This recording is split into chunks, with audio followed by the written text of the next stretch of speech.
threw together a video that was like an hour long that kind of goes into some of at least at a high level, because it doesn't go into like the inner depths too much. And maybe we could do another video that goes into the inner depths and more of the weeds in some sense. But the high level video was probably enough. It was already an hour long, and you know, I don't think I could make it longer than that without losing everybody. Grassroots Crypto also made a video this morning that's available. You guys can watch. It's about 50 minutes long. I've seen part of it. I haven't seen all of it myself. I'm still trying to catch up. But people can watch that video as well as another kind of high-level kind of take through about the lending design and how it all works and how it all is structured. So instead of me kind of yammering on for another hour explaining things all over again, I figured I'd just open up one of these events and people can ask questions about the design and what happens when this happens, what happens when that happens, and kind of you know, vocalize any concerns or any comments or any of these things that we can just kind of discuss as a community, as a group, about the pros and the cons and the benefits and the risks and such. Because everything has risks, right? Like you can't build a protocol at all and anywhere doing anything that doesn't have some sort of potential downside. So you always have to know what the risks are and know what the benefits are, and just ask yourself, does the benefits outweigh the risk? I think in this particular case, though, I think the risks are relatively small.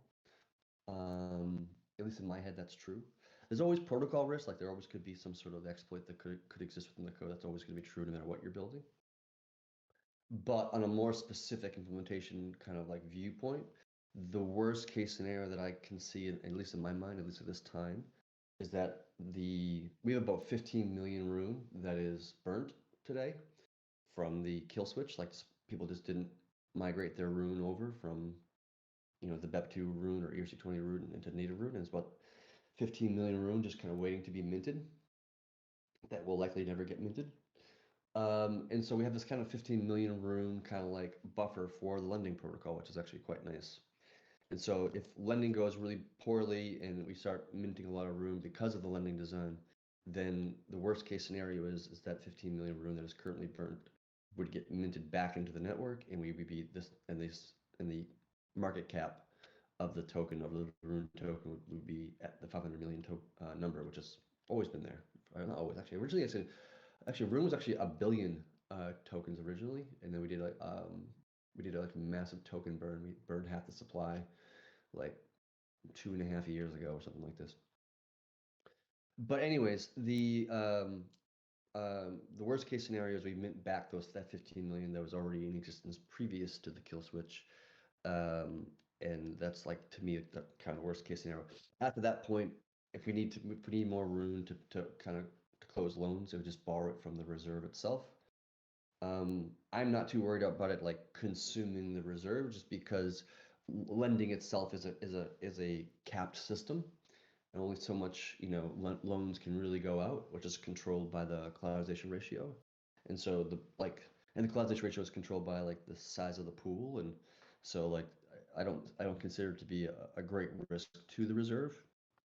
And to be honest, more than likely, like if lending is not working, we'll learn about that. We'll probably know about that way before we even get close to burning that or minting that 15 million rune that we have currently sitting there, freely available. We'll probably know about it like 6 months in advance, or even 12 months in advance. We'll just kind of see the writing on the wall. I don't expect there to be some sort of like mass exodus of loans, just because the only thing that would cause somebody to a mass exodus of loans is if people feel that they might not get their collateral back, or their collateral is unavailable. And there's no reason to believe that. Even if rune's price is diving and like went down 60% or something, some number, like that doesn't affect lending at all. And so, because the people who have loans are not financially exposed to the rune asset, they're only financially exposed to their collateral, and technically also to the Tor asset as well, which is not an asset, it's just more like a private oracle. Yeah. So anybody has any questions, you know, feel free to raise your hands. Cal and Chad Thor, you're welcome to kind of help me moderate and ask questions yourself if you want to. But anybody wants to come up, just let me know, raise a hand, and we'll just start having Q&A.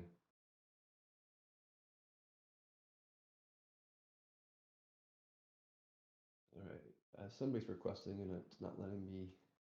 There they are. Yeah, okay.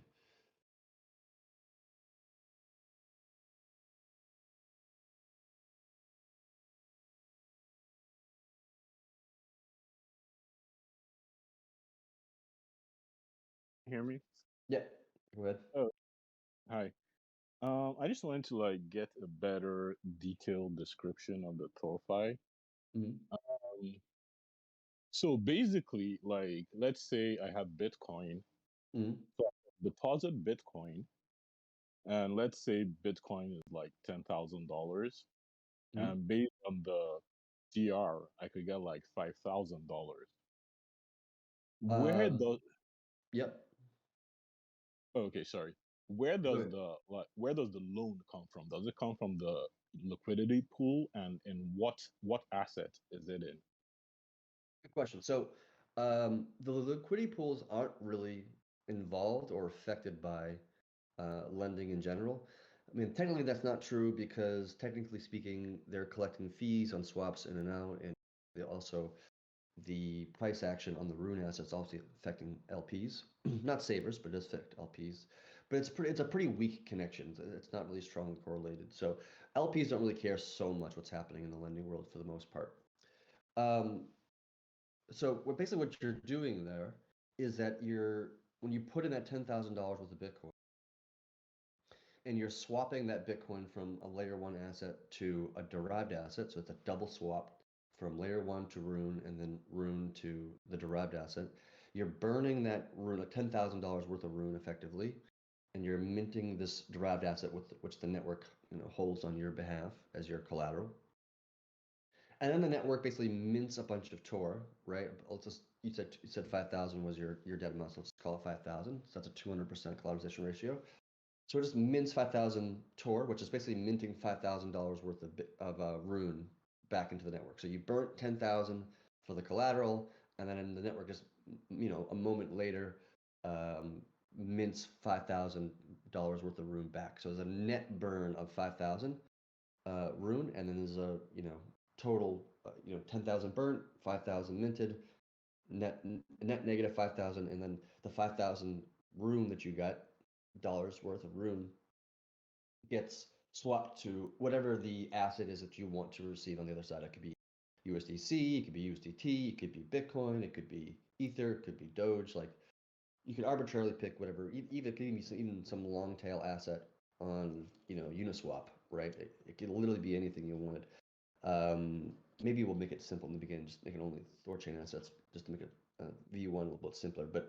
But generally, you can receive whatever asset you want to receive. But the debt, from an accounting perspective, the debt is always going to be the Tor. It's always going to be the dollar form of it. So technically, what's actually happening for you is that you're longing your collateral, which in this case is Bitcoin, and you're shorting the dollar because you're getting $5,000 worth of value, and then you're receiving it as Bitcoin, you're receiving it as USDC, you're receiving it as Ether, like whatever asset you want. And so you're shorting the dollar and you're longing crypto, longing Bitcoin in this case. Does that make sense? Yeah. So basically, like, I could like deposit Bitcoin and like get Litecoin, but when Mm-hmm. I have to like pay back the loan, Mm-hmm. what's the loan denominated in? Can I also like do any other asset as long as it's that price? Yes, you can pay it back in anything you want. Oh, The network will swap whatever you'd give it. Like if I give Litecoin back to the system to say, hey, I want to pay back my loan, my Bitcoin loan, right? Because like the loans in Bitcoin, the loan collaterals in Bitcoin. The debt is always in Tor, so that like the accounting's in USD. But then I yeah, received Litecoin as my thing, and then later on I wanted to pay back my loan. I can technically take like I don't even have to use Litecoin. I could use Bitcoin Cash. I could use Ether, right? And I would say here's a bunch of like here's like $5,000 worth of Ether. It swaps it from Ether to Rune, and then from Rune to the Tor asset, and then the Tor asset gets sent to the lending protocol, and it says, oh, here's this guy's loan. Here's like 5,000 Tor that we were able to acquire from this gentleman, pay down the debt, the $5,000 that he owes or whatever the amount is, right? And then, if you paid like 2,500, you would, pay like a partial payback of your loan, you would get half your Bitcoin back, right? Half of your collateral back. And so you can pay back partially, you can pay back in full, you can overpay it if you really wanted to. I wouldn't, it's just burning money at that point. But you could do that if you really, really wanted to.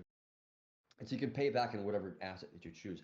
But in the end, the dollar value of whatever asset you're sending us has to be, um, worth the value of the debt. Oh, Yeah, okay. and I just want to reiterate like how big of a deal that is. That's something that's unique to THORChain. On other Yeah. lending protocols on Ethereum, you post your collateral in Ethereum and you pay it back in Ethereum. Because THORChain has all of these different pools and they're all compatible with each other. You can all swap between them. To Chad's point, that you can pay back a Bitcoin on Ethereum with a loan on Bitcoin with Ethereum is an incredibly innovative thing. Just on top of this, it just basically shows the synergy of having lending, savings, and cross chain swapping all in the same protocol. Yeah. Yeah, and probably like if you really want to be like optimize the fuck out of paying back your loan, you'd probably just want to pay it back in whatever the deepest pool is. Like let's just say that's Bitcoin, for example. Just because you'd pay the smallest amount of fees to swap your Bitcoin to the Tor asset by using the deeper pool. So you probably wouldn't want to pay back in Litecoin. I mean, you can, it's fine. You're just going to pay something more in fees. So instead of paying back $5,000, you're going to pay you're going to want to send $5,000, $5,100. Just so the $100 will be kind of taken out as part of the fee for both the layer one swap and the derived asset swap. And then you're at the end of that, you're left with the $5,000, and then that's pays down your $5,000 debt. So you have to kind of pay attention to the fees you're paying. So if you owe $5,000, you're not going to pay back $5,000. You can pay back $5,010 or $5,100, Yeah. depending on the depth of the pool that you're kind of interacting with, right?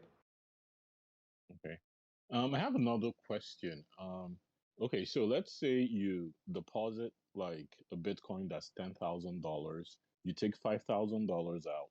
Let's say a month later, like Bitcoin is $20,000.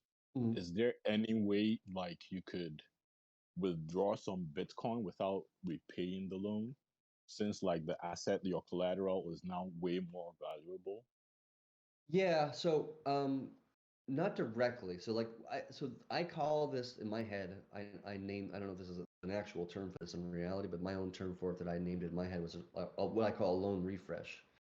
And so the idea there is that like you had $10,000 originally, you took out a $5,000 loan, and then a month later Bitcoin's doubled in price, so it's now $20,000, and you still have that $5,000 debt.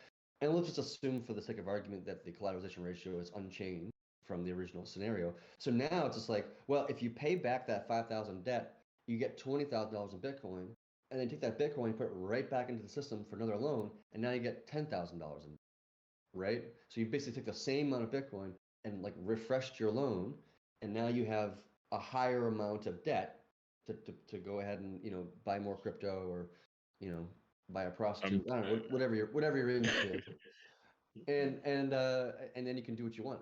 The network will probably allow this in the bull scenario, where the price of Bitcoin has changed and has increased like from 10,000 to 20,000, but it may not allow that in bear scenario where your Bitcoin has gone from $10,000 to $5,000, and it's dropped, the value of the Bitcoin has dropped greater than the CR value has changed.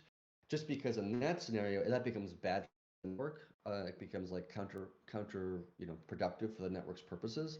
And so in that kind of rare scenario where the coin value drops further than the CR value drops, we probably wouldn't allow that scenario, but we would do it in the bull scenario.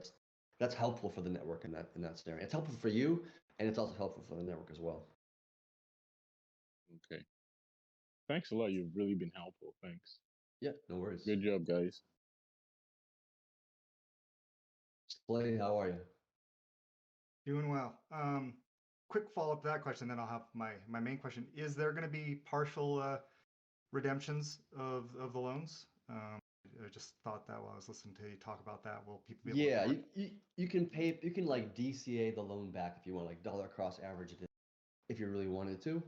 I don't see any need or reason to not allow that. So if you want to pay it back like 10 times over time, you can. Like imagine if somebody actually bought a something expensive like a house or a car or something like this. Like you can just save up the money that you're earning from your job to pay back the loan, to pay so that you can, get your crypto back. Or you could just like at the end of every month, just like pay back some percentage of it and get some percentage of your collateral back. However you want to structure it, it's fine with me. I don't think I have any personal opinions. It may even be beneficial to do that, to pay back in pieces, just because if you pay it back in a one big fell swoop, you're gonna pay more in swap fees, right?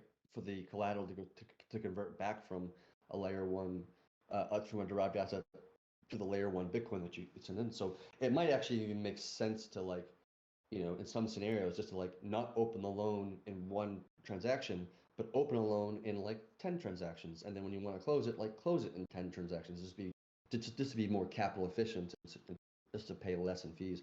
No different than like in large swaps today. Like if you want to make a huge swap on THORChain, you probably wouldn't do that in one transaction, expensive, and instead you might break it up into like 2 transactions or 5 transactions to kind of optimize your fees that you're paying. Yep. No, that's what I was wondering. So my main question was around the collateralization ratio. I understand that it's dynamic. Yeah. Do we have the kind of the math that determines that published anywhere, Yes. or yeah? Okay. Yeah, we do. So there are 2 settings that maybe there may be 3, but there might be some adjustments to it. But there's like one setting is like the min CR, right? Like the lowest that's allowed, and then there's like the max CR, which is the highest that's allowed. And so imagine a scenario where the CR is going to move between the min CR to the max CR. Let's just call the min CR like 100%, let's just say, right? For the sake of discussion. We could set it 200% or 500%, but like let's just keep it simple at 100. And then the pool has a total of like 1,000,000 rune in it, right? Whatever that is. And then the max CR is, let's just call it 1,000%, right? Something like that. And so like as more loans go out, we're going to move kind of like as we kind of fill up that 1,000,000 rune that's in the pool, and we start like burning that much rune collateral, as more and more loans are going out, we kind of move from like that 100 starting point to that 1,000 ending point at once we like totally like the total amount lent out in collateral, the most total collateral kind of collected is that is equal of the pool, and then we're at the max CR like 1,000. So we can set that max CR to be like, 200 or 5,000 or 100,000%. Like nobody would do 100,000% because it's a ridiculously high CR. It's a terrible deal. But like we could kind of fluctuate that. And then the third kind of like parameter to kind of configure, and all these things are Mimir controlled, so the nodes control all of this shit. But is like how much of the pool do we want to be out? Is it like 10% of the pool, 50% of the pool, 100% of the pool, 300% of the pool, 10,000% of the pool? Like we can configure like how far down the road we want to go. Like we want to make sure the max CR is some high number that like nobody would ever take because it's just like it's a really bad deal.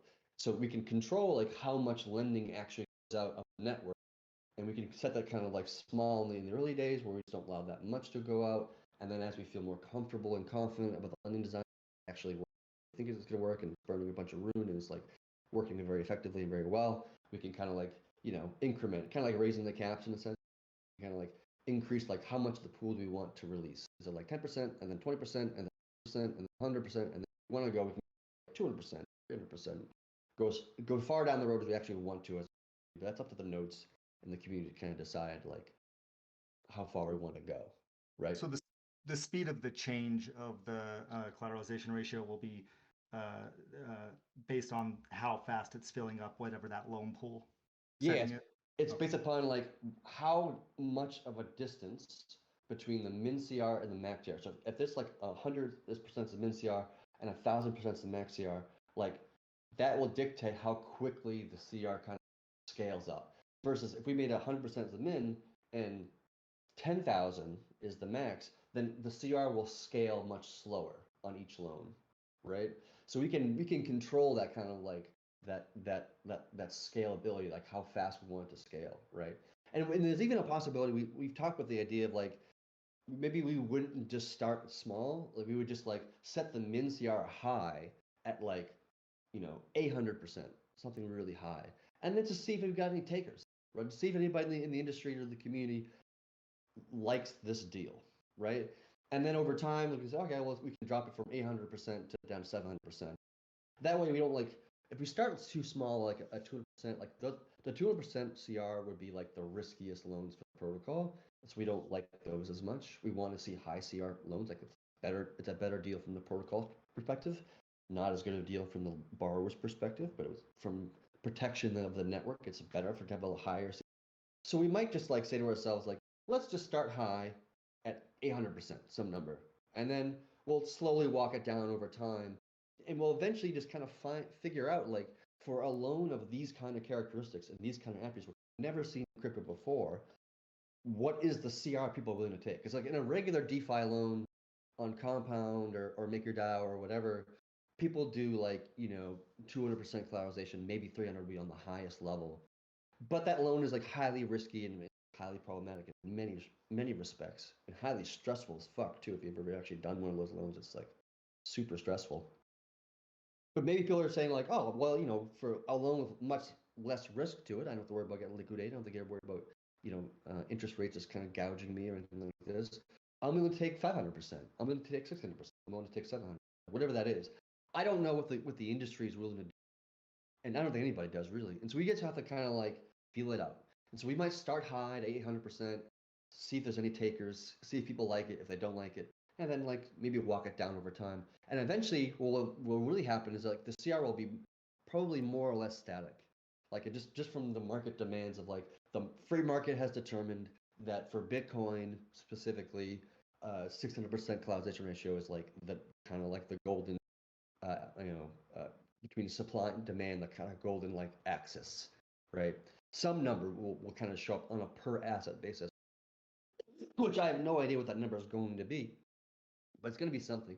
And I expect that the CR probably won't shift around all that much. I mean, it'll shift every day, but like it won't be like 200% and then 700% and then 300%, 400%, 800%, 100%. We won't see large fluctuations through it.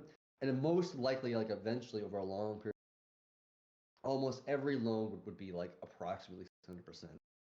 I'm making up numbers, so don't quote me on the numbers here, but I'm just making up random numbers. But like once we kind of settle at some CR like this, the industry settles at like some number, whether it be 500% or 600% or whatever the hell, like almost every loan will be like right around the same area, probably.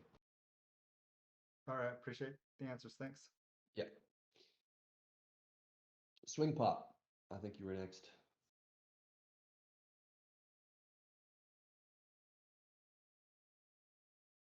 Can't hear you if you're speaking.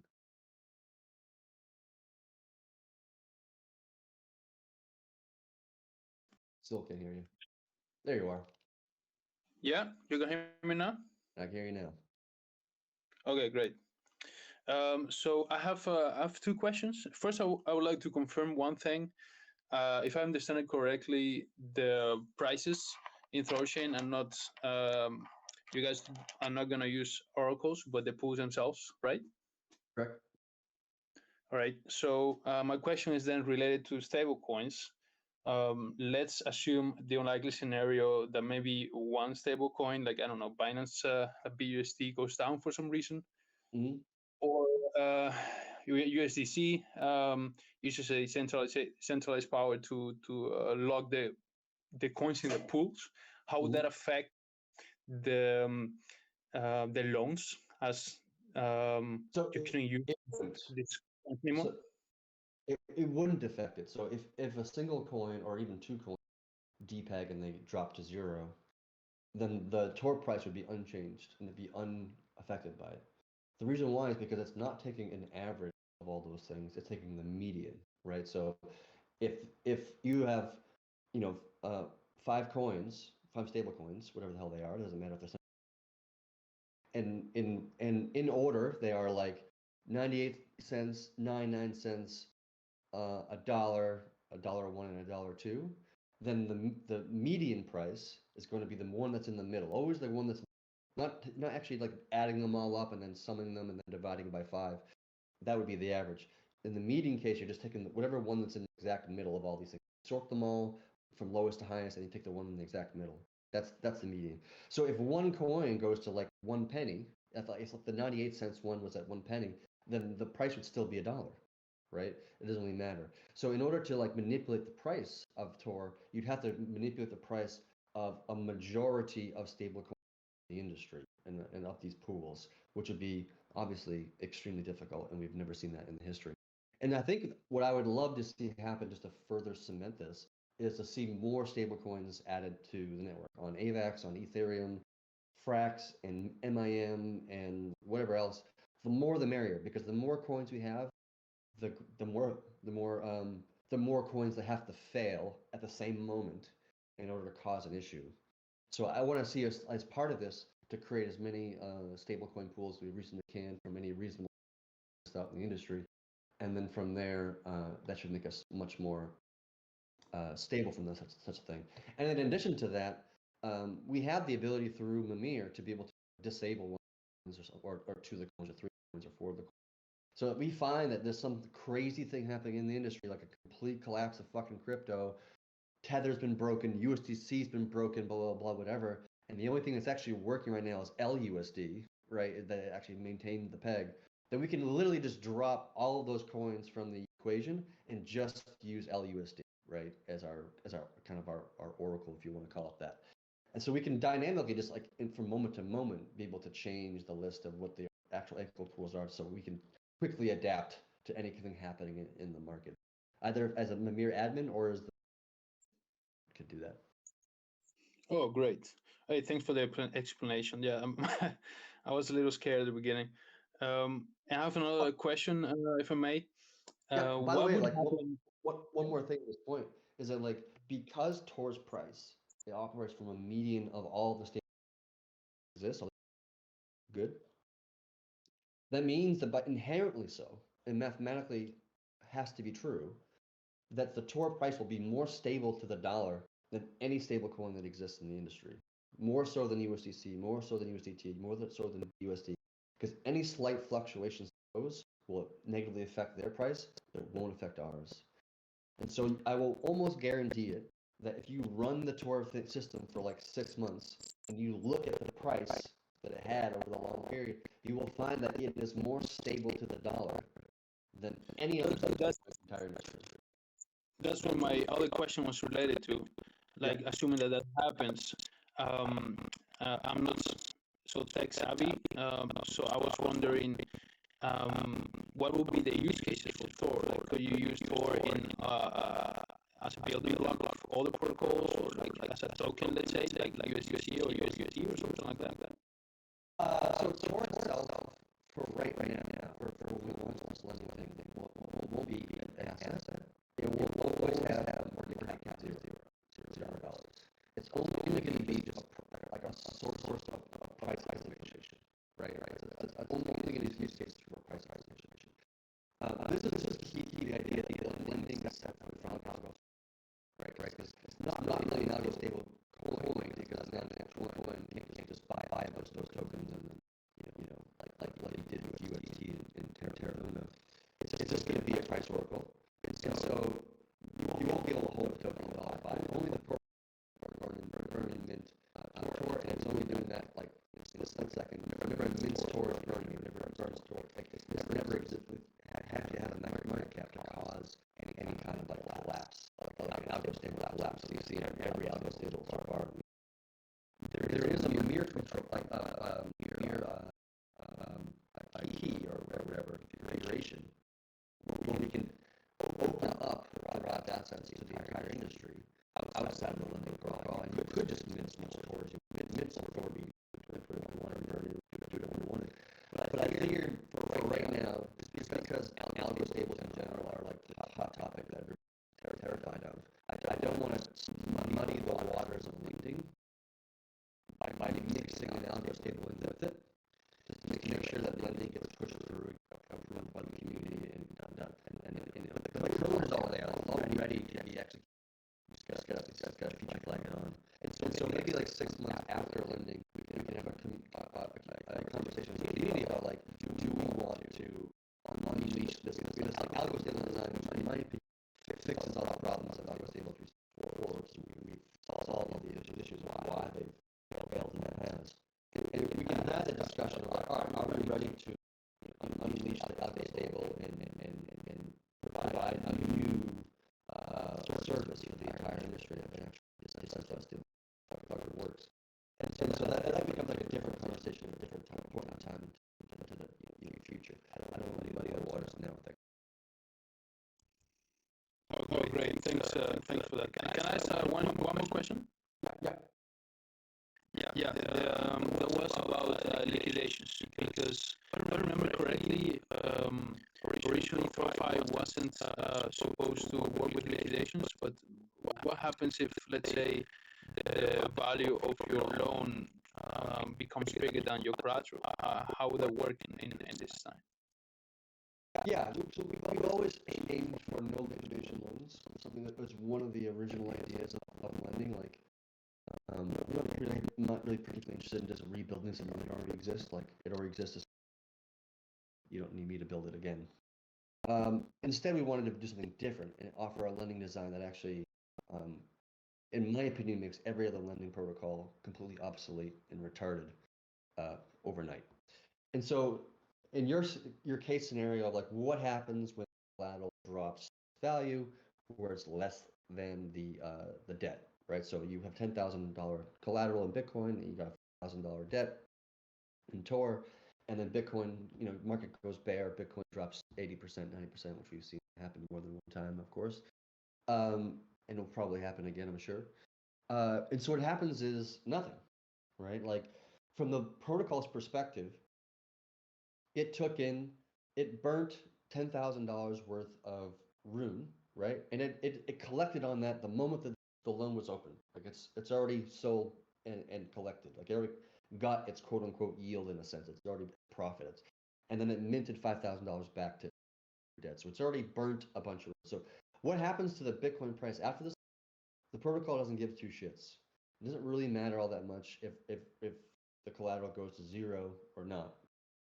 In fact, from the protocol's perspective, the most ideal scenario is that the collateral goes to zero, right? Like, and that's the best case scenario, because then we just basically you gave us $10,000, we gave you back $5,000, and that was the end of it.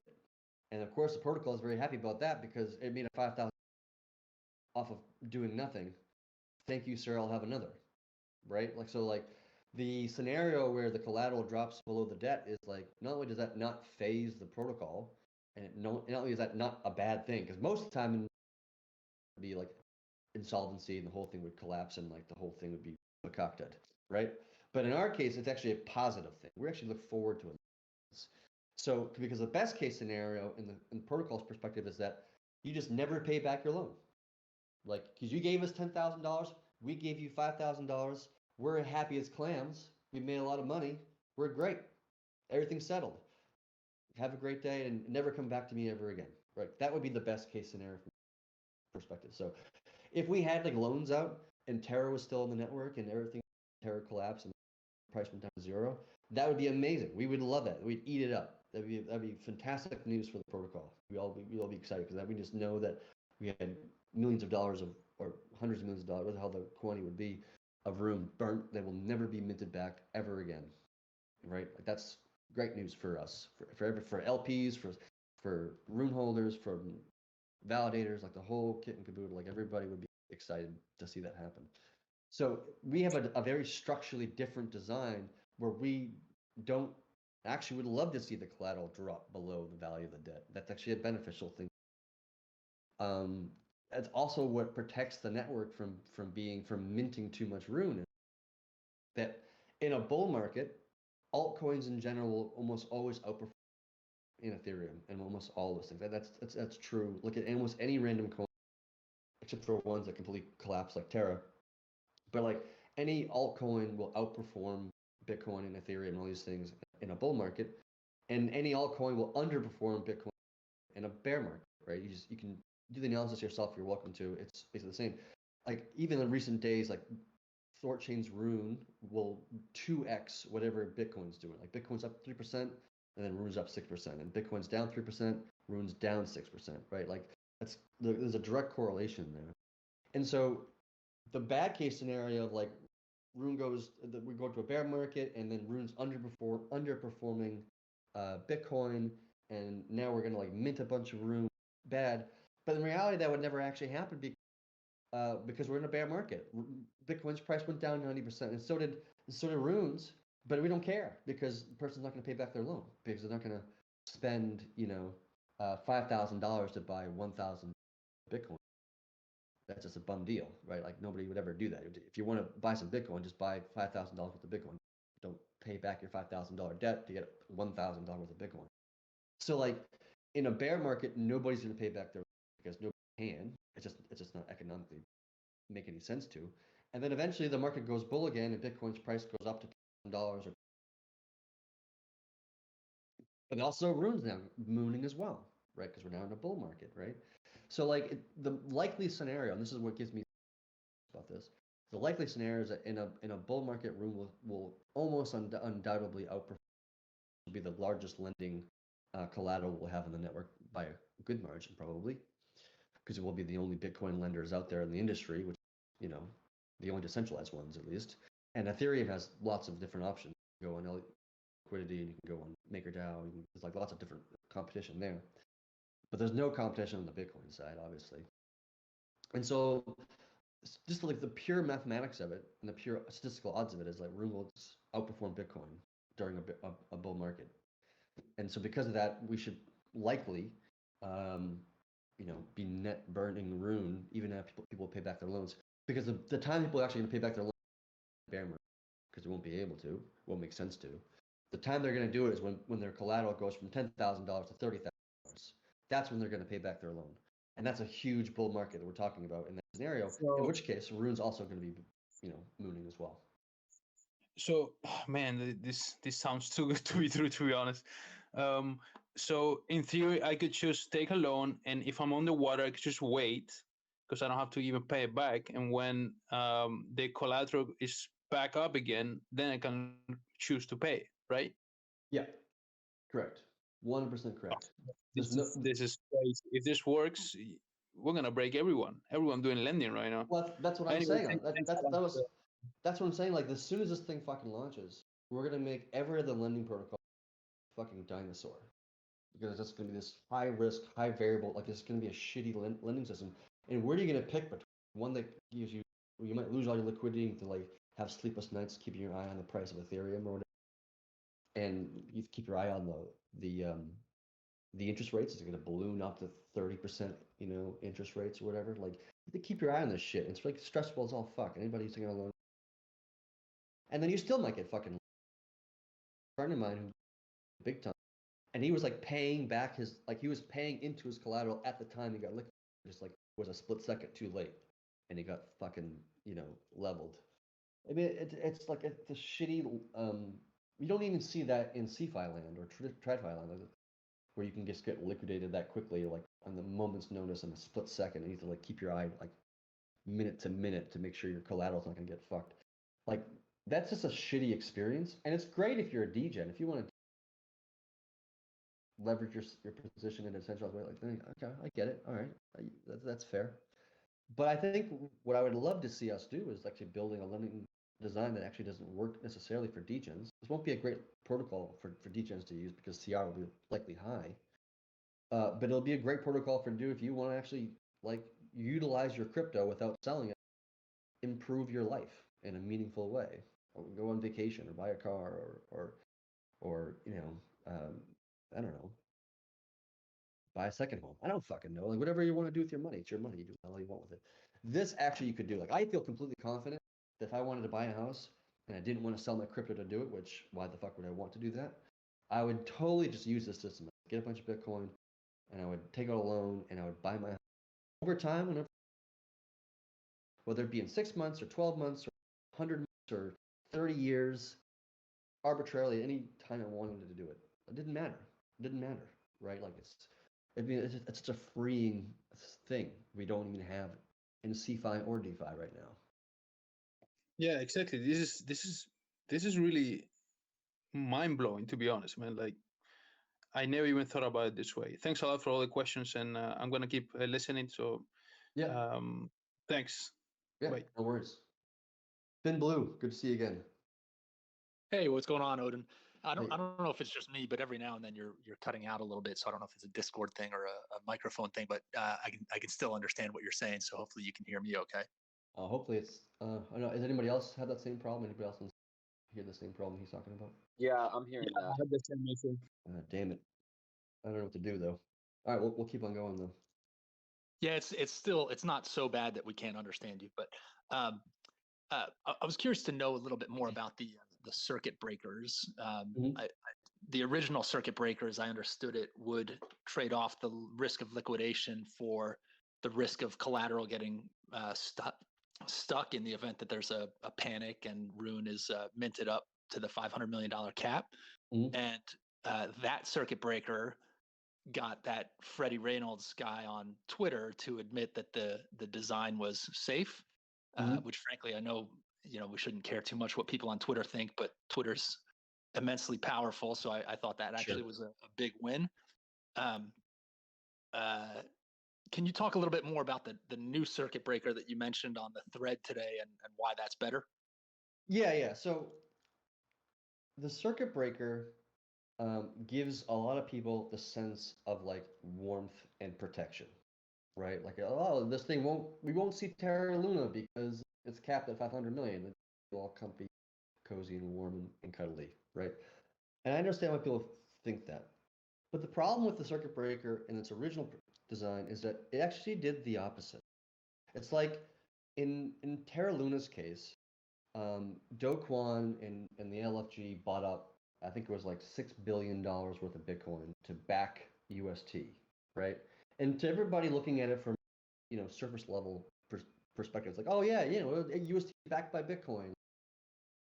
UST is more safe now than it was yesterday. The reality is it's actually the opposite. And the reason why it's the opposite in that case is because once things start going bad, you have to be the first one to leave to get some of that Bitcoin that's protecting the peg, right? If you wait too long after the Bitcoin already goes out the window, then you're up shit's fucking creek because the value of the Bitcoin is far smaller than the value of the UST in this case. And so it creates a rush for the door, right? It's there to protect people so that they don't rush for the door. So like, oh, people think, oh, the Bitcoin's there to protect me. I don't need to worry, I don't need to panic.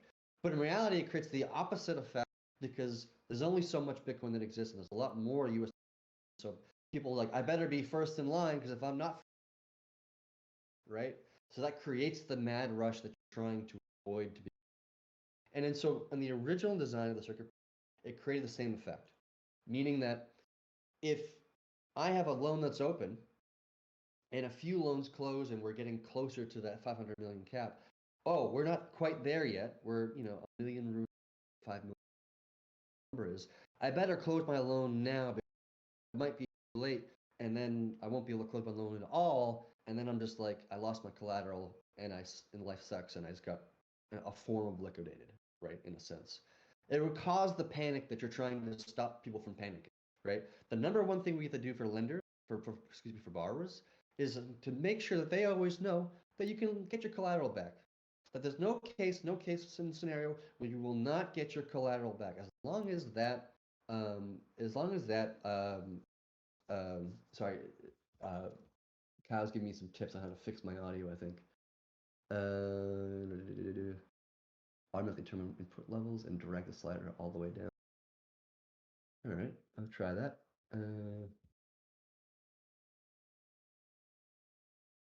The gear icon next to your profile pic on the bottom left.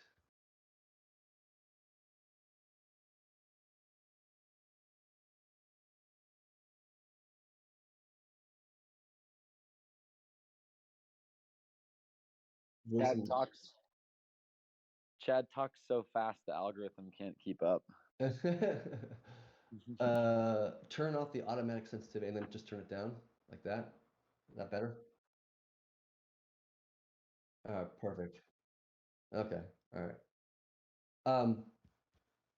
All right. So in our case, like the number one thing we have to do to make sure that lending doesn't crash and burn, and this is my opinion, is to make sure that anybody who has a loan out, that they don't fear, there's no FUD event, that they can't get back their collateral, right? And the problem with the circuit breaker is it creates that fun event because people are saying, oh, if I don't get out now, I won't be able to get out later and I won't be able to get my collateral back. That was the problem that I always had with circuit breaker. It actually made it more likely that lending would fail, and it would also increase the supply of room, as people think it's going to be it's counterproductive. So the change we've made, myself and other devs, to the circuit breaker is before, when we hit that 500 million cap, circuit breaker would be triggered, and then we would eventually, over a long period of time, like we maybe cut out like 10% of the system income of the network, and slowly burn Rune no new loans are open, just loans are closing. We just like cancel and sunset the feature itself, and we just like over a long period of time, it's like 10% of the income of the network, and then like pay and burn Rune, which creates space for people to leave and close their loans. And so instead of doing that, the idea is that like if we ever hit that 500 million cap, then instead of, we would again not allow new loans to be opened. Let's just like sunset the feature because it's not working the way we wanted it to work. And instead we just kind of borrow from the reserve, right? The reserve just like if somebody wants to leave, the reserve just pays for it, effectively. And that way the people who have borrowed, loans or whatever, they can still leave whenever the fuck they want without any concerns. Even after the trigger is hit, they still feel confident that they can get their collateral back. In which case, now that we've removed the sense of some sort of FUD event where the circuit breaker's hit and everybody's fucked, like we've removed that kind of FUD kind of mentality, and now it's just like, no, it doesn't really matter if the circuit breaker gets hit or not. Your loan's still valid, your loan's still good, you can still get back your collateral, who cares, doesn't matter to you. All that really means is like new loans won't be opened. Whoop-de-doo. And so we never create that FUD and that fear in people's minds about their loan, right? That's the most important thing. Got it. That makes a ton of sense. Just one kind of follow-up question, since I brought up Twitter, but that Fubar guy also, for whatever reason, doesn't like THORChain, and he shit posted the other day, and then the THORChain account kind of responded and said, have you even read the new design? And then he deleted his post. So I'm just curious if anyone's been successful kind of behind the scenes reaching out to him to try to get him to stop spreading FUD as another. No one's to speak to him directly from my knowledge, but I mean, just on like a general statement that like, what we are doing here is categorically different. It's highly experimental. It's highly, you have to be honest. It is an experimental lending design that nobody's ever attempted before. It is structurally very different, right? So, when Elon Musk launched Tesla, technically he didn't launch it, he bought it, and whatever. But everybody kind of like fudded the idea of an electric car, right? Like, oh, they're so pussy, they don't have that like that revving engine, and they're so slow, and they would never be able to go very fast or very far, and just all this fucking fun. Experts in the field of automobiles would FUD the shit out of Tesla, right? Because it has a new concept, an entire new paradigm of how we think about how we design and build cars. And so people who are in the DeFi space, who've been in it for years, might look at this design and say, this thing is just crazy. This thing is nutty. This thing is completely different than everything else we've seen before. It must be bad. It must fail. It must be, whatever. Just because somebody's an expert in DeFi doesn't mean they understand this concept, how it structurally works, or whether or not it will or will not work. I can't say with any kind of honesty that this thing will or will not work because I don't fucking know. The only way we can actually know whether this thing actually works or not is by putting it into the wild and let the free market, do what it does, and it will determine whether or not this thing works or doesn't work. That's the only way. You can go ahead and put it on fucking maps and fucking economic design studies and theories and fucking simulations. You can do that all fucking day. But in the end, it just tells you what is mathematically possible, but not what is actually real, right? We've spent many times trying to validate economic designs in the past, and it ended up being just a huge waste of fucking time because it just told us what we already fucking knew. And in the end, the only way to know whether or not THORChain's slip-based fee model works or any of these things is just by throwing it in the fucking wild and seeing how it performs, right? Like that's the only way we can do it. There's no other way. You can't ask fucking Reynolds, you can't ask Fubar, you can't ask me, and you can't ask anybody else because nobody fucking knows the answer to this question. The only way you can find the answer to this question is just by trying it out and experimenting with different ideas and concepts. That's what makes like DeFi so much better than CeFi is that we have the space to freely experiment and try new ideas. And not all of them are going to work. Some are going to fail. And that's okay. That's actually a great thing. We've now learned something really important we didn't know before because this thing failed, like UST, for example, right?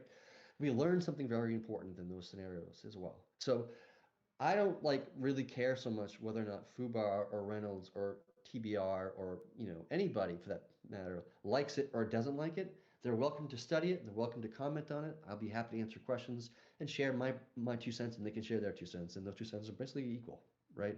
They're both worth 2 cents.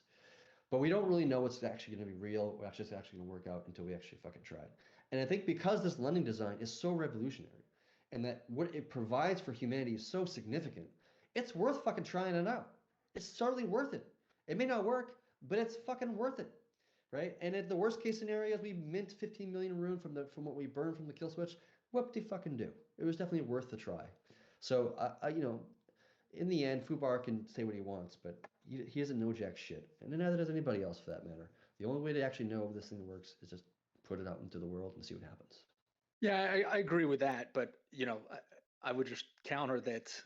Some guys are extremely influential, and if all of a sudden everyone started fudding Aave for some illegitimate reason, right?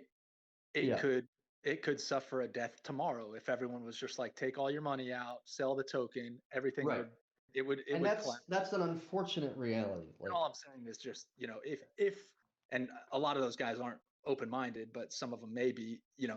It certainly doesn't hurt to have someone like that at least acknowledge that it's not susceptible to a death spiral like that Freddie guy did, and it's worth trying if someone hasn't, even though some of those guys are completely stubborn and closed-minded.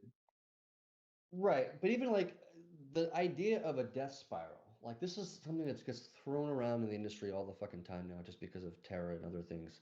Like death spirals are actually very difficult to accomplish, right? Death spirals, they only actually occur when there's some pressure to take an action, like sell an asset, for example, and the action of selling the asset increases the pressure. It doesn't decrease the pressure to sell the asset. That's when you have death spirals. Most of the time, we see like spirals all the time within crypto, right? Reflexivity, right? But most of the time, it like spirals internally, not externally. To like, it starts from some point and goes smaller, then eventually it stops. Versus a death spiral is when it starts from point and it spirals outward, and there's no place that it stops. You just keep on spiraling outward and outward and outward until everything goes to zero.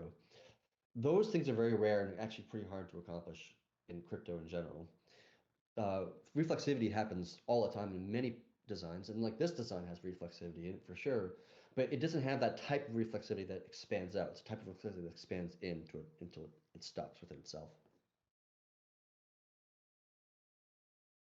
Cool, gotcha. Appreciate your time. Yep. Oleg.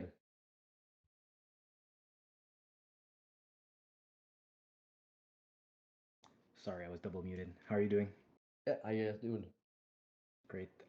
Just had a quick question going back to the stable coin. So you mentioned the median. It takes like the median, so it makes it very hard. So that if you manipulate or try to manipulate, or if one stable coin fails for some reason, then it shouldn't affect THORChain. I'm just wondering, where is the list of like, is there an allow list for stable coins? Because just I see the potential attack vector of with adding multiple EVM chains. Say now on AVAX we only have USDC, but say I start creeping in a couple like AVAX.BUSD, AVAX.USDT, ETH.BUSD, and I start just like spamming or spawning new pools that are very low liquidity, then couldn't I affect the median with like not a lot of capital? Do you know what I mean? Yes.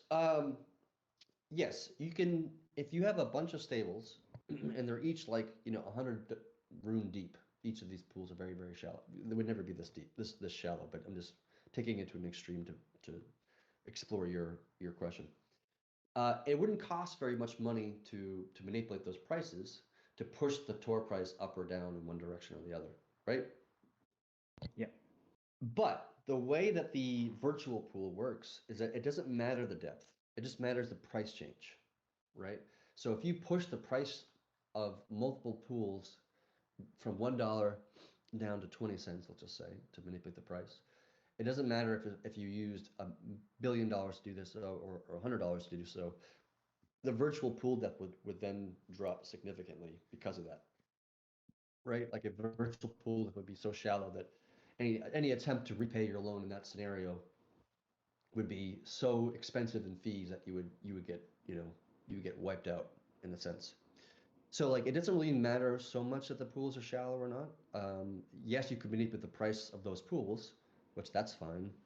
But by doing so, you would actually manipulate the virtual pool depth to be so shallow that it wouldn't be viable. It wouldn't be a means to profit. I get that, but you would get wrecked on the slippage, but you could still affect the like network solvability in terms of lending, no? Because you affected the median price at which Tor is based on.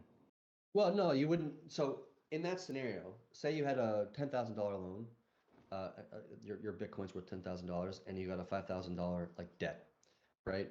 And then you wanted to instead of paying back $5,000, you wanted to pay back $1,000 and fully get your $10,000 back. In order to do so, you'd have to manipulate the Tor price and push it down, right? You would like change the Tor price from $1 to 20 cents or something like this, right? Yeah. But then you pay back that $1,000, right? Oh, I've successfully manipulated the price. If I pay back $1,000 worth, the network will register it as $5,000, and I've just price manipulated and got away with murder in a sense. But because the virtual pool has become so shallow, you pay that $1,000, the network will only actually receive maybe $30 of it, because the other $970 was eaten up in fees, right? So you're actually only paying back $30 instead of $1,000, and so then you get kind of fucking wiped out. So as long as the fees that you're being paid are greater, like you've reduced the price by 5x, and so you're paying 5x less to pay back your loan. So if you pay back 1,000 and then you receive 5x less than that, so let's just call it like $250. As long as the network only receives $250 in that transaction, everything's on the level, right? Because you've paid enough in fees that you're not paying enough, that you're still not profiting from the scenario. You see what I mean? Yeah, I'll have to read again, but yeah, I see that. And then so you say the pool depth doesn't matter, but if it is pretty deep, and then so I'm just trying to think out loud here. Say, would Thor's security or the security model of the lending protocol be kind of dependent on the arbitrage bots? Say, I'm not saying that, but say on the USDC pool, I think there are only like 2 or 3 entities arbing the pool. Would that mean that if in total there are only 5 arb bots manager and they kind of collude and stop arbing the THORChain pools, if the pools are deep, would then that affect the security of the lending protocol? If they all say, okay, we stop arbing those pools to try and manipulate the price of all the stable coins at once.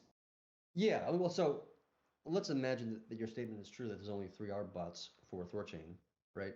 That doesn't really matter so much, just because if you wanted to open up a loan and manipulate the price, say I want to push the price of Bitcoin from $16,000 to $200,000, right? So I dump in huge quantities of Rune, I pulled out major quantities of Bitcoin, I've successfully manipulated the price to $200,000 Bitcoin price. It doesn't matter if it's those 3 people that are arbing, or if it's just you just signing into the THORSwap UI and making a trade in the reverse direction and pulling out, putting in 1 Bitcoin that's apparently worth $200,000 for some fucking reason, and then pulling out large quantities of Rune on the other side. Like the market itself It doesn't have to do it like specifically these 3 bots or whatever the number is. Anybody in the world can do it. But you're right. You're right in the sense that if there is some sort of price manipulation that occurs, right, and that nobody arbs back, right, for some fucking reason. I don't know why we've never seen that happen in AMMs before, but let's just imagine that's true. Then what happens is the loan would go out, and people would receive their Tor, you know, eventually their USDC and their or whatever the debt they receive, whatever that asset is. But even that's going to be subject to delayed outbounds, right? And so if you open up you manipulate the price, you spend millions of dollars manipulating the Bitcoin price, like dumping in room, taking out Bitcoin, paying huge amount of fees to do so, and then you take up some massive loan to like to open up a major loan where you're getting out a lot more in debt than you actually put it in value in Bitcoin in reality, then there's going to be some sort of like massive delay up to an hour on your outbound transaction to receive the USDC on the other side, which gives the community time to we'll have monitors and things like that will alert the community in Discord of like, oh, hey, there's a loan that went out where we put in 1 Bitcoin, which is market price is 16,000, but the pool price is 200,000, and they got out $150,000 worth of debt, and like that will just set off alerts and monitors and all these things, and then we can just like pause the chain and say, all right, there's somebody's fucking around with the system, we can protect it before funds are even gone out, right? Yeah. But now you're talking about the Bitcoin price, but am I able to? I'm not saying it would make sense, but could I take out a loan on any of the pools? So can I provide collateral on any of the pools that are supported on THORChain? Yeah, you can take a Bitcoin loan or Ethereum loan or Doge loan or Binance Because loan. then going back to the idea of maybe like creeping in a new pool, say I think we need like 10k rune for the pool to become active, but say I'm creating ETH.BUSD, the pool, with 10k rune, so that cost me like $12k, and I also provide the BUSD, and then no one's arbing the pool yet because it's just been created, and then I manipulate the price of BUSD, so each BUSD is worth $100. Right. Then I'm paying myself a lot of fees. So that would never happen just because we don't allow lending on any arbitrary asset that somebody just happens to throw in. I mean, first of all, you have to get your token approved through the ERC20, whitelist to actually get it added to the network in general to start with. But even after that, like the lending would only be available on the gas assets, on the layer 1 gas asset, not so much some random ERC20. For the reasons that you're talking about, like arbitrage is an important component to ensure that the price information that the network has about Bitcoin's price or Rune's price or any of these assets is accurate, right? We don't use external oracles because we find them to be unreliable and problematic inherently, and much more easy to manipulate. And for us, we just kind of rely on our own pools, and we make the virtual pools extremely shallow in times of large price fluctuations or volatility of those assets to make them impractical or impossible to actually open up loans or close loans during those kind of times of volatility. Okay, that makes sense. Having the limited collateral to the gas assets, or that's how I understood it, make it like a million times harder to manipulate the price. Yeah, that clears it up for me. There's some people like I know Pluto has argued in the past about we should just only allow lending for like Bitcoin and Ethereum and like not allow it for any other assets. I personally just like that idea just because I don't want to pick winners and losers. I don't want the network to be. I don't want to be so much governance to pick which coins are the good coins and which coins are the bad coins, and like have like validators vote on everything all the fucking time. I just believe in minimum governance personally. So I kind of prefer the idea of just like one asset per chain, which is wherever the primary asset is. AVAX and Atom and Doge and Bitcoin Cash and Bitcoin and like that kind of stuff. Great, that clears that up for me. Thanks. Yeah, no worries. Munanun run run. It's Muna Naram. Sorry, yeah. Sorry, I'm just trying to wrap my head around the design, and I just had a few more questions. So, like, let's say I want to take a loan and I deposit like 1 Bitcoin as collateral. That Bitcoin does get deposited into the Bitcoin pool, right? Correct. So does the protocol end like the yield on it? Yes, the anybody who is a saver or an LP in the Bitcoin pool would earn a yield from that because the person is effectively taking their Bitcoin, entering the Bitcoin pool, swapping it for Rune. The Rune is coming out of the pool. So now you have an imbalance in the pool. There's too much Bitcoin, not enough Rune. Arbitrage bots will come by moments later and correct that, I'm sure. The Rune leaves, and then if the Rune gets swapped to the virtual pool where the Rune gets burnt, and then the Thor BDC, the derived asset, gets minted on the other side, and then the Thor BDC asset is the actual collateral that's used for your loan. Okay, because what I'm trying to wrap my head around is like, I don't know, like in my head, like the protocol like owns that Bitcoin that I deposited, right? In a sense, yeah. I mean, Okay, not so much it doesn't really own the Bitcoin you deposited. It's more accurate to say that it owns the value of that Bitcoin that was deposited. because what I'm asking is like, okay, let's say like, my earlier example, it's 10,000, later it's 20,000. But if I paid 10,000 back to get the Bitcoin back, the Bitcoin is now valued at 20,000, right? Mm-hmm. Okay, So so how am I? sorry, go ahead. So I'm just wondering, like, the network kind of like has control over that Bitcoin at that point, right? That's why Mhm. I'm able to get my one Bitcoin back that's actually worth 20,000.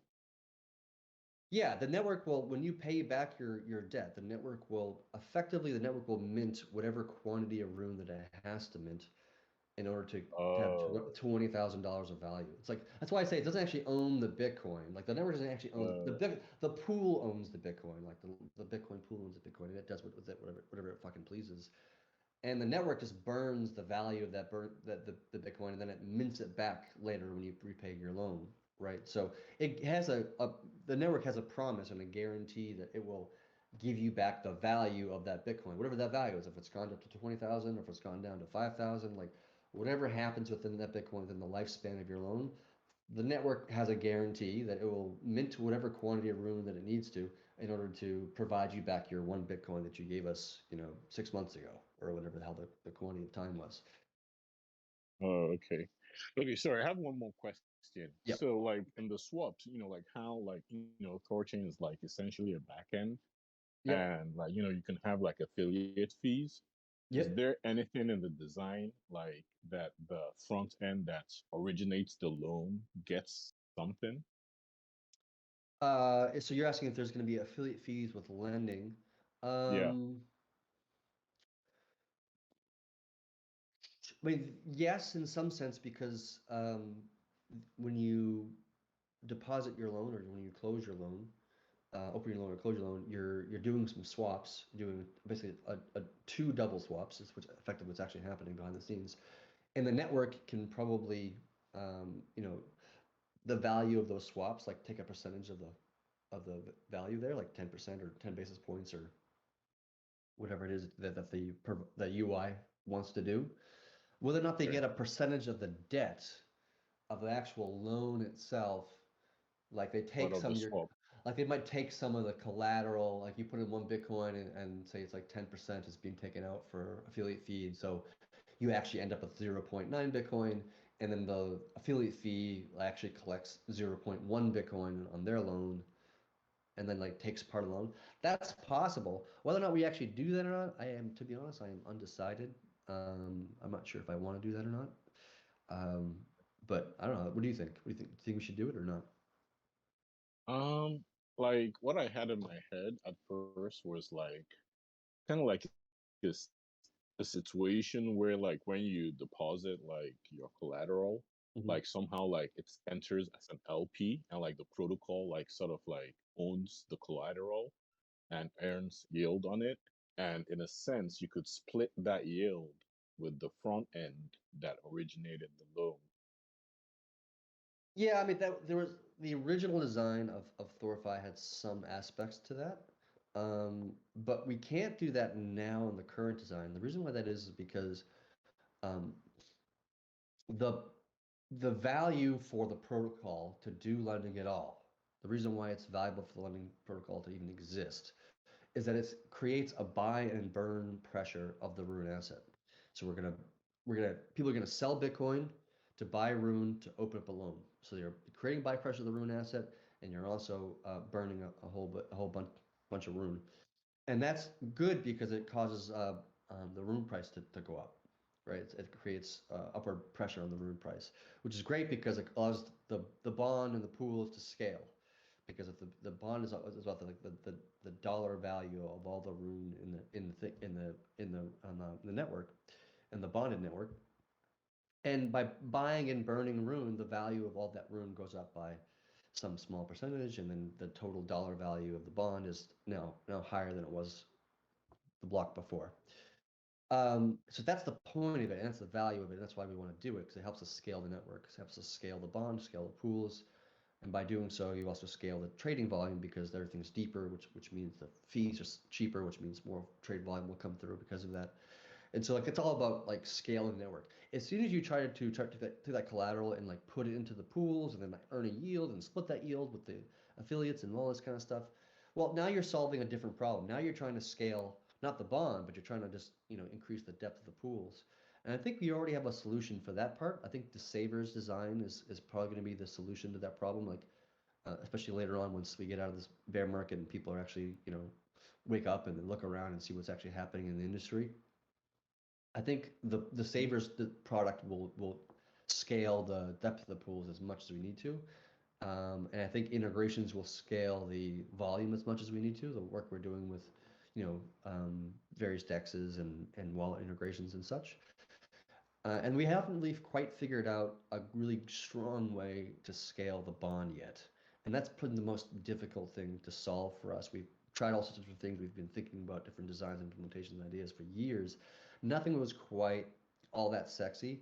The best idea we've had thus far was just to do like bonded providers where multiple friends can come together and bond to the same node and then run a node together collectively and earn a yield. And that's that's pretty good, and it's a pretty utilized feature.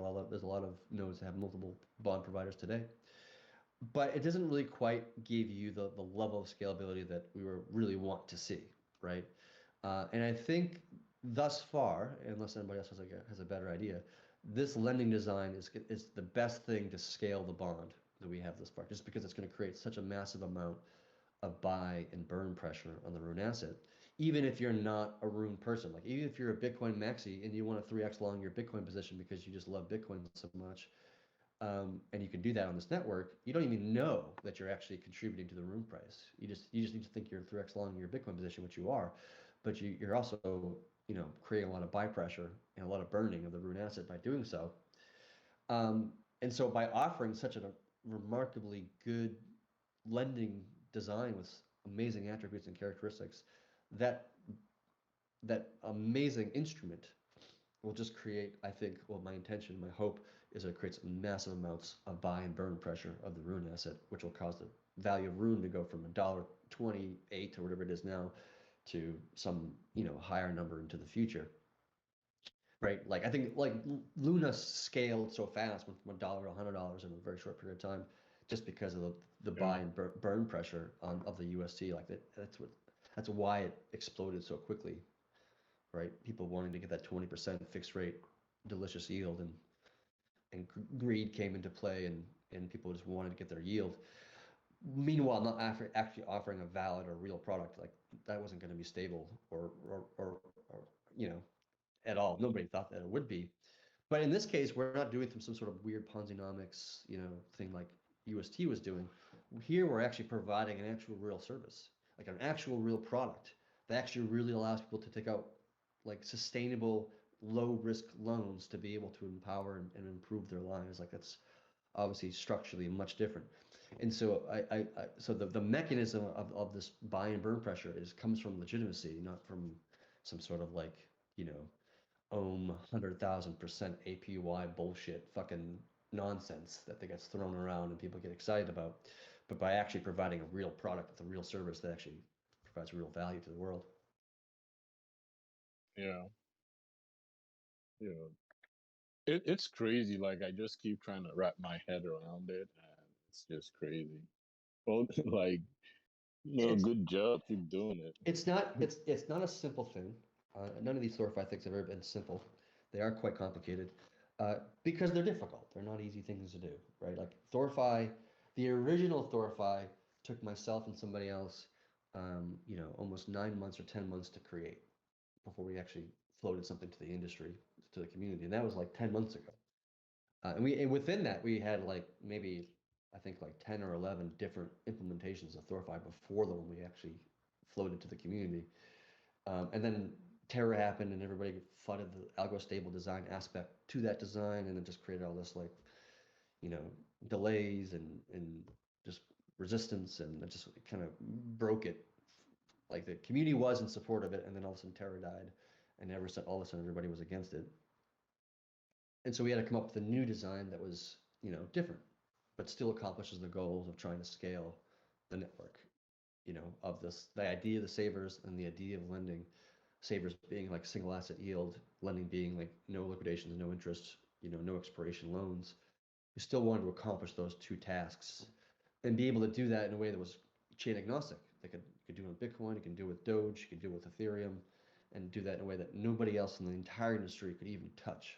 Like nobody can touch what we're doing. Like that's undoubtedly, and you can't even argue against that. Like no, what we're doing in this project with our AMM, with our savers, with our synths, with our lending design, with even our order books, like nobody in the industry is poised to even fucking remotely touch it. Like nobody. They have all coded themselves into some fucking corner of economic insecurity and of picking a particular ecosystem. They're all kind of fucked in some way, form, or shape. We are structured in a way that's like we can move out and expand in ways that nobody else can even remotely come close to what we can do, which makes me very bullish on the project, just because like, it takes us a longer time to do things because what we're doing is much more complex. But in the end, I mean, I can't imagine we don't win, just because what we're providing is much more valuable than anything else anybody else is doing in the space. So, and that's like, I don't even think you can reasonably argue against me on this. Like, who the fuck else is doing cross-chain swaps? Who the else is doing single asset yield on any asset of your choosing, pretty much? Who the hell is it going to require, like, no liquidation loans and no interest rates? Like, fucking nobody's doing that shit. Like, it's not a single person in the entire industry who's even remotely even attempting to do that shit, let alone doing it. Like, we are so far ahead of everybody else. Like, I was just joking on Ivan on Tech. I did an interview yesterday with Ivan on Tech, and he's talking about MEV. I'm just like, dude, people in the Ethereum world are just still debating about whether or not MEV is good or not. And obviously, it's fucking stupid. Obviously, it's terrible. It fucks the shit out of every LP in the fucking industry. MEV is fucking awful. The fact that we're having an intellectually dishonest discussion about whether or not MEV is good or not is fucking ridiculous. We solved that problem fucking 3 years ago. Like, we are so far ahead of everybody else in the industry, it's not even fucking laughable anymore. I don't think anyone can argue with THORChain, and I don't even think you realize like the potentials of like THORChain, because like from my point of view, I remember the first time I was on a Twitter space, and I think it was Chad Thrill hosting, and like when I kind of like heard more about THORChain, I'm like, oh wow, like I can spin out a credit card out of this. And it's incredible that, like the amount, like the infrastructure, like crypto wise, that THORChain like puts out there, that's gonna like THORChain is gonna be the back end of the crypto revolution. Like people don't understand it, but it's kind of like how, like in the world today, yeah, like, the dollar is number one, but you have the pound, you have other currencies, and there's kind of like the BIS, the Bank of International Settlement, that kind of like no one knows exists, but that's where every cross currency thing happens. I kind of like just see THORChain as that back end that enables a lot of things that no one ever thought was possible. Because like THORChain is incredible. The yield aspect, the fact that this THORFi lending is actually more profitable to the protocol, that the person doesn't pay back his loans than that he does. No, come on, like, Yeah, there's just a lot that can be built on top of THORChain. Yeah, it's almost I think like it's just gonna take a while for the industry to like figure out what's going on here. every time we do something in the THORChain project, everybody always floods the shit out of it. Like it's like even in the earliest days of like doing crushing AMMs, like I remember was talking to Akila, who's the CTO of 9Arms, and he used to tell me how like when he first heard about THORChain, he thought it was bullshit. Like he thought like that's not even possible what they're describing what they do. Like even Hayden himself from Uniswap fucking shat on it and said it was either it's the whole thing is completely broken or the whole thing's a scam. It's just like he had no idea that it was even possible to do just the AMM part, just the fucking AMM part, right? And then when we expand into the idea of like, let's just do savers, right, and synths and these things, like, we got fudded the fuck out of that shit, right? And now we're actually fucking doing it, right? Now we're actually really fucking doing it. Same thing as lending design. People can fight it all they want because they think it's bullshit. It would never work, and the whole thing would collapse. Blah blah blah blah. All this. I've heard that shit fucking every time I try to create something. I've literally heard it every fucking time. I don't really give a shit when people fucking say that crap anymore, just because they say it every fucking time, and I'm so sick of it. And I've just been dealing with it for the last fucking 3 years of everybody just like questioning everything I want to build. It's just like, no, it actually works. I actually feel very confident in like the algo stable design, for example, and everybody else fucking hates because they're just terrified of it. I actually feel pretty confident in it. But like everybody fucking gets terrified and they say that it would never work. The whole thing would collapse. Blah blah blah. I'm just like, I don't know. Maybe I'll be wrong one of these days. Like I'm not just because I'm smart doesn't mean I'm infallible. But I'm just so tired of people fucking questioning this shit. Just let me fucking build it. Get the fuck out of the way, right? If you don't believe it, if you don't think it's possible, then get the fuck out of the way for somebody who does. And if I'm wrong, I'll be wrong, and but at least we'll be transparent with the whole fucking thing. And every other code's transparent. I'm transparent. I'll let you know what the fucking risks are. I'll let you know what the benefits are. I'm not hiding anything or like just let me fucking try it. And if you don't like it, then get the fuck out of the way. And if it's successful, then we've just fucking revolutionized the entire industry of crypto. And I don't even mean that. That sounds grandiose to say it out loud, but to be fair, it's fucking objectively true. We have cross-chain AMM swaps. That's never happened before in the entire fucking industry history, right? Not like certainly not at volume. And then we've had this whole idea of savers. This whole idea of fucking lending. This whole idea of friggin' algo stables. Like we've done all these fucking things. Like at least half of them we've actually done and executed, and it fucking works. It fucking works. There's no debating whether or not it works anymore. It fucking actually works. Savers is earning yield. Everything is great. Everything's working. There's not a significant bug we've seen thus far. Like it's pretty remarkable if you think about it. So for me, like I think we're like fucking years ahead of everybody else. Everybody else is not even taking us seriously, which I don't even know fucking why, because we're just like killing it on this project. But we're gonna keep on shipping and keep on building things that just completely change the industry, and until people wake the fuck up and realize what we're doing is just like earth shattering.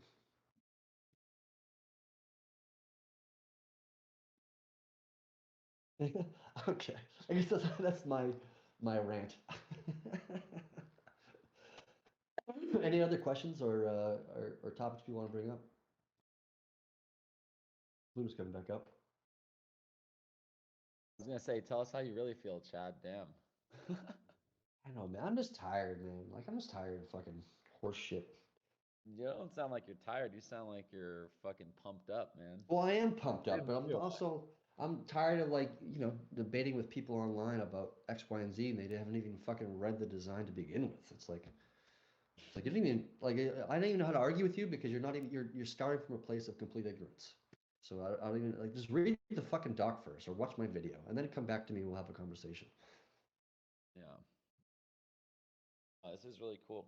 Super excited. Yeah. All right, guys. I don't think there's any more questions. This has been an hour and a half of discussion and debates and me ranting like an asshole. But if there's no last questions, we'll call it quits here, and we'll do like another one of these, like maybe like in a month or so, when we get closer to actually launching the thing. Which, by the way, I think we can probably launch this thing like maybe Q1 lending, which would be exciting to see. I'm hoping. I think Q1's pretty reasonable time frame.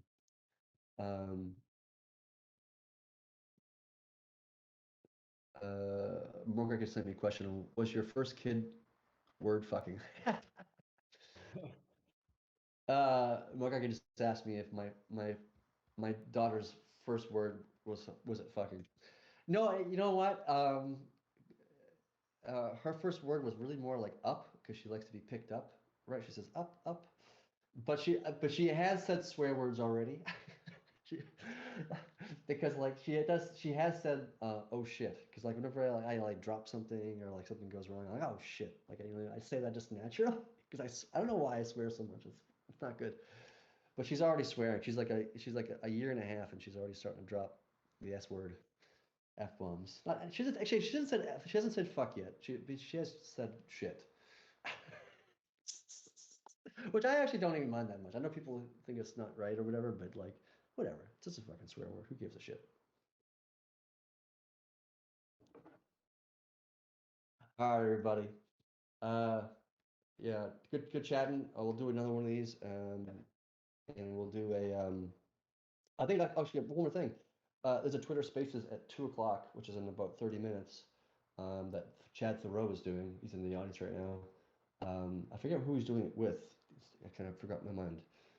I don't know if the cow remembers, but jump on the Spaces. I'll probably be there myself just to listen in or whatever. But yeah, it'd be good to have everybody show up.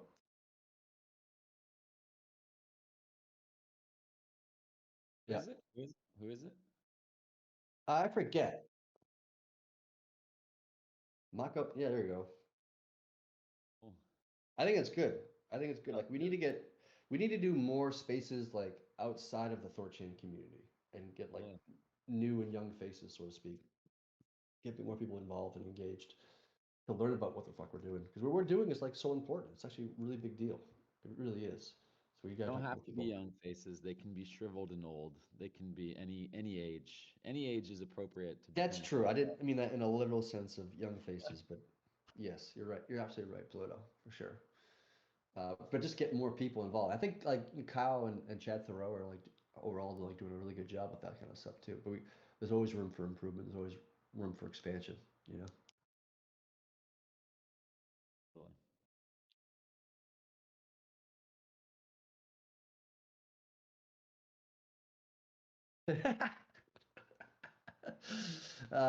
Does anybody really decipher what I say, or I don't know? I just kind of yammer on.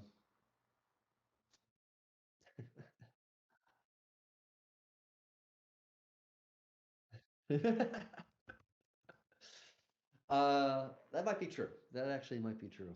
This is why I'm not a good public speaker, you know, because nobody can understand what the fuck I'm saying half the time.